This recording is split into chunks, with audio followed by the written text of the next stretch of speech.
Halo, Assalamualaikum warahmatullahi wabarakatuh. Selamat jumpa lagi dengan saya dalam Gelar Galeri.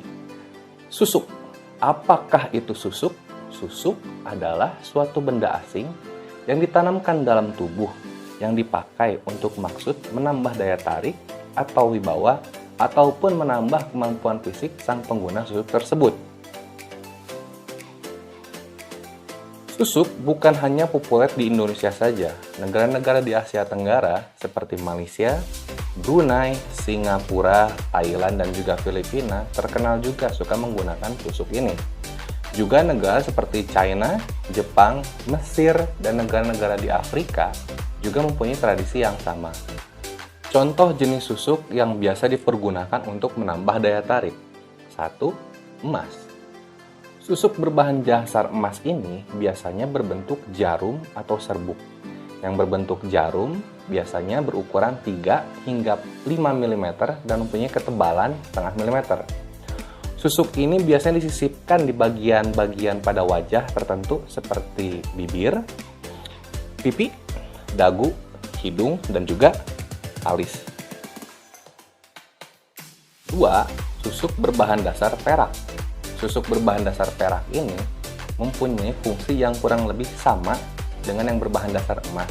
Hanya saja perak ini lebih murah. Jadi kadarnya pun tidak sekuat yang berbahan dasar dari emas. Jadi jikalau ada orang-orang yang mau pakai susuk tapi tidak mempunyai dana yang cukup, biasanya mereka bisa beralih ke bahan dasar perak. 3. Susuk berbahan dasar batu permata seperti berlian, zamrud, ataupun batu merah delima. Susuk berbahan dasar permata ini selain dipakai di anggota-anggota bagian wajah, juga bisa dipakai di tempat-tempat organ intim pria dan wanita.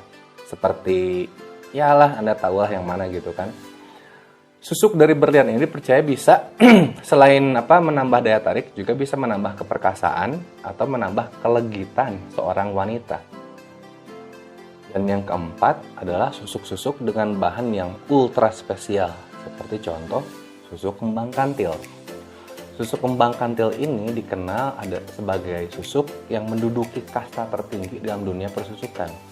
Juga dikenal sebagai susuk yang dipakai oleh Nyi Roro Kidul, Ratu dari Pantai Selatan. Susuk ini bekerja dengan cara membuat orang-orang yang melihat pengguna susuk tersebut seakan-akan melihat bahan yang digunakan oleh pengguna susuk tersebut. Contoh, jika ada orang menggunakan susuk emas, maka orang yang melihatnya bagaikan melihat sebuah emas. Maksudnya, tiba-tiba memiliki hasrat suka, tertarik, dan ingin memiliki, seperti ingin memiliki emas. Darkness, my old friend.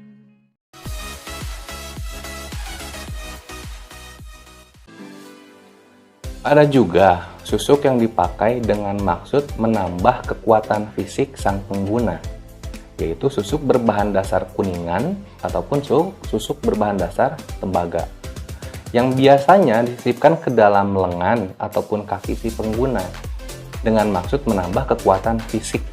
Biasanya susuk ini dipergunakan oleh orang-orang yang emang membutuhkan kekuatan ekstra dalam menjalankan kehidupan sehari-harinya, seperti contoh petani ataupun nelayan.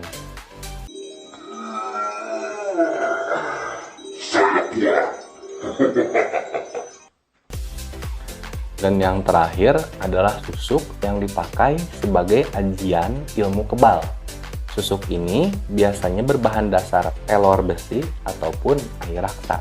Bedanya, susuk ini dimasukkan ke dalam tubuh dengan cara ditelan atau diminum. Dipercaya susuk ini akan memberikan kekebalan tubuh bagi penggunanya, baik itu dari senjata tajam ataupun senjata api.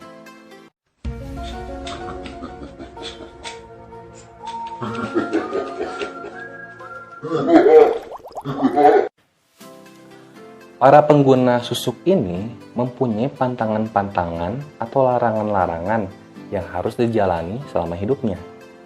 Yaitu contoh, tidak boleh memakan pisang tanduk, pisang emas, ada juga yang tidak boleh memakan nanas, terus ada juga yang tidak boleh memakan sate langsung dari tusuknya.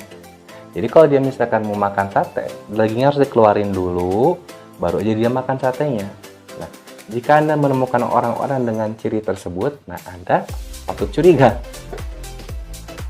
Khusus untuk susuk kembang kantil, nah susuk ini mempunyai tambahan, yaitu ada sesuatu yang harus dimakan atau dia harus melakukan ritual tertentu atau memberikan sesajian tertentu yang harus rutin dilakukan.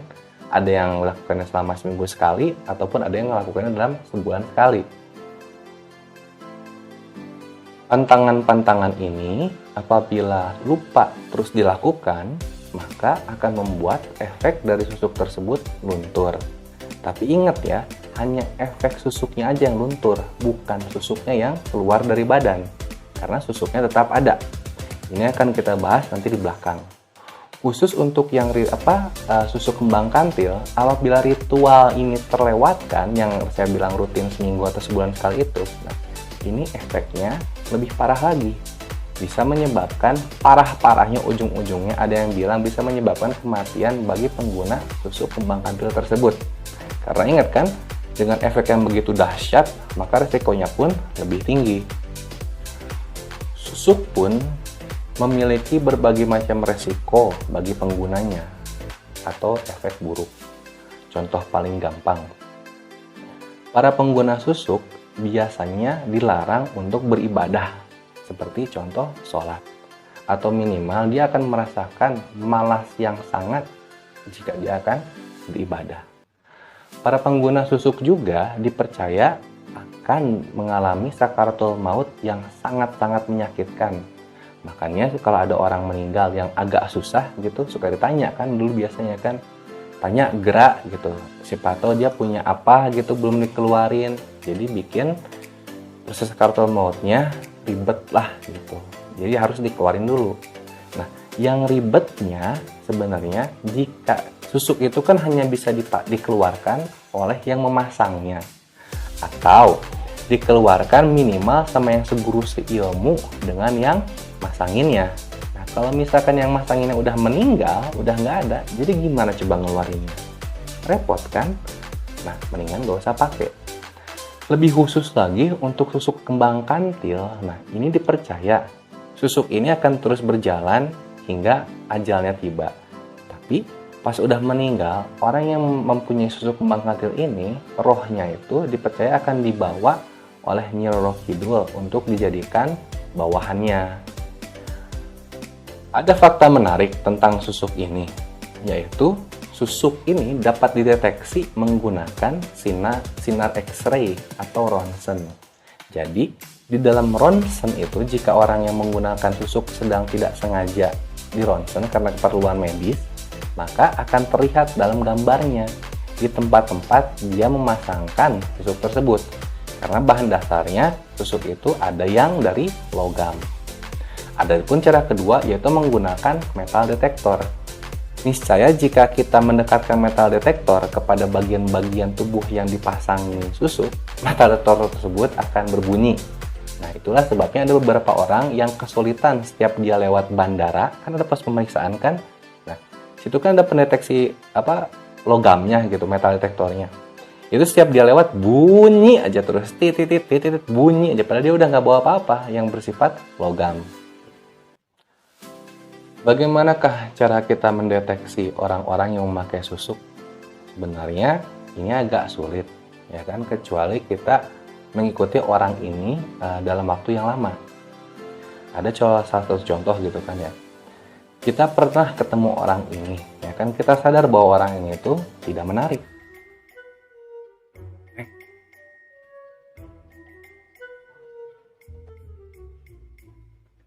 Neng. Ah, sih. Jalan sama abang yuk. Ih, gak mau. Gak suka. Goai. Tiba-tiba, pas kita ketemu lagi, orang ini perasaan menarik banget. Ya kan? Kinclong aja.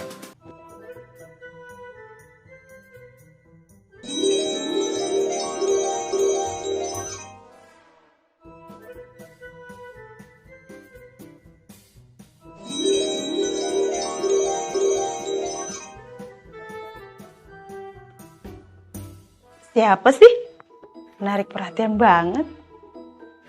Nah, udah gitu, para pengguna susuk tuh jikalau kita bertatap langsung dengan mereka, kita merasa mereka tuh charming banget. Entah itu matanya, atau bibirnya, atau hidungnya, ada aja yang menariknya gitu kan ya. Beda kalau kita melihat foto atau videonya, kita akan sadar bahwa mereka tuh nggak semenarik itu. Beda sama pas ngeliat aslinya. Kedua, orang-orang yang menggunakan susuk biasanya omongannya itu diikutin sama orang-orang, walaupun omongannya itu nggak masuk akal juga nggak masuk akal sekalipun, tetap aja perasaan selama kita bertemu dengan mereka kedengarannya masuk akal aja. Jadi, ingat saudara-saudara pesan saya, kalau balonku itu ada 5, rupa-rupa juga warnanya. Merah, kuning, kelabu, hijau, kuning, dan biru. Jadi balonnya ada 5, tapi kok kuningnya ada 2? Karena salah satu efek lain dari susuk adalah menambah wibawa orang. Sekian dan terima kasih. Jangan lupa subscribe dan like-nya ya, untuk membantu kami agar tetap bisa menyajikan video-video berkualitas kepada Anda. Jangan lupa nyalakan juga lonceng notifikasinya untuk menyalakan pemberitahuan jika kami memiliki video-video yang baru. Wassalamualaikum warahmatullahi wabarakatuh.